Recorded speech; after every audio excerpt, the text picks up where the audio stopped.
Subscribe कीजिए हमारे channel नूर रज़ा को और बेल आइकन को प्रेस कीजिए जिससे आपको हमारी न्यू वीडियो की नोटिफिकेशन मिलती रहे। बिलखुसूस अपने बच्चों को मदरसों में दाखिला करवाएं, अपने बच्चों को पढ़वाएं। हमारे बच्चों के पास कम से कम इतना इल्म रहना चाहिए कि ईमान क्या है, कुफ्र क्या है,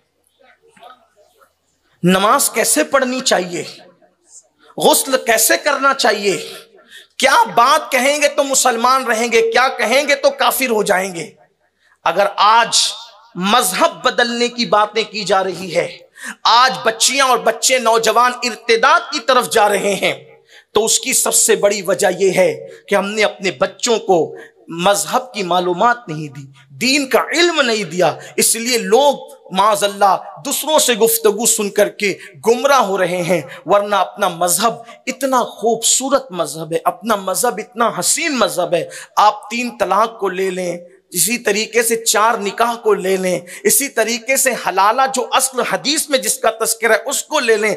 आप पढ़ेंगे ना तो आप उसकी हिकमत पढ़ेंगे तो समझ में आएगा कि इस्लाम ने नुकसान नहीं किया, फायदा किया। जैसे 4 बीवियां, आज 4 बीवियां बहुत डिस्कस की जा रही। इस्लाम में 4 का हुक्म है, 4 का हुक्म है, 4। पहली बात तो जाहिलो हुक्म नहीं है, कहते 4 का हुक्म है। अरे हुक्म होता तो निजामिया ऐसा करते। नमाज का हुक्म है, पढ़ रहे हैं ना। हुक्म होता तो मौलाना ज़ीशान ऐसा करते, अल्लामा साहब ऐसा करते। हुक्म है, अल्लाह का हुक्म कौन अमल नहीं करे। मेरे अजीज, हुक्म नहीं है, इजाजत है। हुक्म और इजाजत में फर्क है। हुक्म क्या, मियां साहब ने फरमाया जब तक सलातो सलाम नहीं हो कोई उठकर नहीं जाएगा, ये हुक्म है। मियां साहब कह रहे हैं जलसा देर तक चलेगा, भाई जिसको जाना है जाए, जिसको बैठना है बैठे, इजाजत है ना। तो इजाजत पर अमल करें ना करें। तो पहली बात तो हुक्म नहीं 4 की। फिर कहा 4 क्यों, 4 क्यों, 4 क्यों। अब आपको बताता हूं, इस्लाम आज नहीं आया, 1450 साल पहले आया। इल्म नहीं है ना, इसलिए मुजब्जब हो रहे हैं। इल्म नहीं है, कंफ्यूजन का शिकार हैं। इल्म नहीं है, अलग अलग बातें कर रहे हैं। अब आप कहेंगे 4 की इजाजत क्यों है। तो पहले जिस बैकग्राउंड के अंदर आयत आई, मसना व सुलासा व रुबा, कुरान कहता है फनकिहू मा ताब लकुम मिनन निसाब मसना व सुलासा व रुबा फइन खिफ्तुम अल्ला तादिलु फवाहिदा। बल्कि फवाहिदा तो ये ताकीद के साथ है, हुक्म है कि नहीं इंसाफ कर सकते तो एक ही करो। लेकिन ये 4 की इजाजत भी क्यों है। जिस माहौल के अंदर कुरान की आयत नाजिल हुई, उस वक्त तो लोग 100 बीवियां रखते थे, 70 रखते थे, 30 रखते थे। हजरत तशरीफ लाते हैं तो फिर मैं गुफ्तगू नहीं करता हूँ।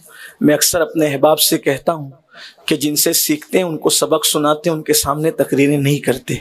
तो मैं अपनी गुफ्तगू को यही ख़त्म कर देता हूँ बस 2 जुमले पर, ताकि जिस बैकग्राउंड के अंदर ये आयत नाजिल हुई ना, फनकिहू मा ताब लकुम मिनन निसा मसना व सुलासा व रुबा फइन खिफ्तुम अल्ला तादिलु फवाहिदा। आप अरब का देखें, हाल देखें, तारीख पढ़ें, किसी की 100 बीवियां, किसी की 70 है, किसी की 30 है।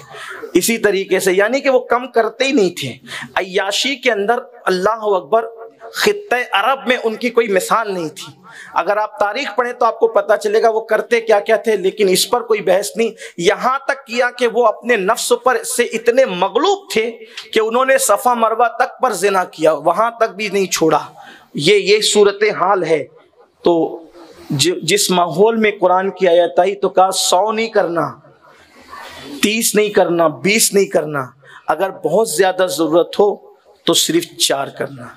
अब बताओ 100 और 30 और 20 पर इस्लाम जो है वो 4 पर पाबंद करता है। और फिर वो भी इस कैद के साथ, अल्लाह तादिलु फवाहिदा, अगर इनके दरमियान इंसाफ न कर सको तो फिर एक ही करना। अब आप मुझे बताएं, ये औरतों पे जुल्म है या औरतों पे करम है। जहां 130 का तस्वुर था वहां 4 लाकर के समेटा, 4 पर मुक़य्यद किया और 4 में भी फिर अदल की कैद लगाकर 1 का पाबंद कर दिया। अब बताओ ये औरतों पर करम नहीं है तो और क्या है। मगर ये बात जब तक इल्म नहीं होगा समझ में नहीं आएगा।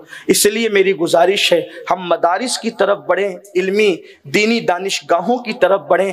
और फिर आखिरी में ये कहता हूँ, कुरान उससे सीखें या अपने बच्चों को कुरान उससे सिखाएं جس کے سینے میں صاحب قرآن کی محبت ہو، ورنہ صرف لہجہ قرآن کی بنیاد پر وہ فلاں صاحب ایسا پڑھتے ہیں، وہ فلاں صاحب ایسا پڑھتے ہیں، کسی کے بھی یہاں بھیج دیا تو قرآن تو سکھا دیا، تلفظ تو سکھا دیا، لیکن صاحب قرآن کی محبت چھین لی تو آپ کے بچے کا قرآن پڑھنا کوئی فائدہ نہیں ہوگا۔ یدل بہ کثیرا میں اللہ نہ کرے اس کا شمار ہو جائے۔ اس لیے قرآن اپنے بچوں کو پڑھاؤ تو عاشقان رسول کے پاس پڑھاؤ، اور خود بھی جس سے علم حاصل کرو، اس کا دین دیکھ لو، اس کی فکر دیکھ لو۔ اسی لیے کسی نے کہا ہے علم انسان کو انسان بنا دیتا ہے، علم انسان کو انسان بنا دیتا ہے، علم بے مایا کو سلطان بنا دیتا ہے۔ علم اللہ جسے دے اسے ایمان بھی دے، ورنہ یہ وہ ہے جو شیطان بنا دیتا ہے۔ اللہ ہم سب کے حال پہ کرم فرمائے، علم کی طرف پیش قدمی کرنے کی توفیق دے۔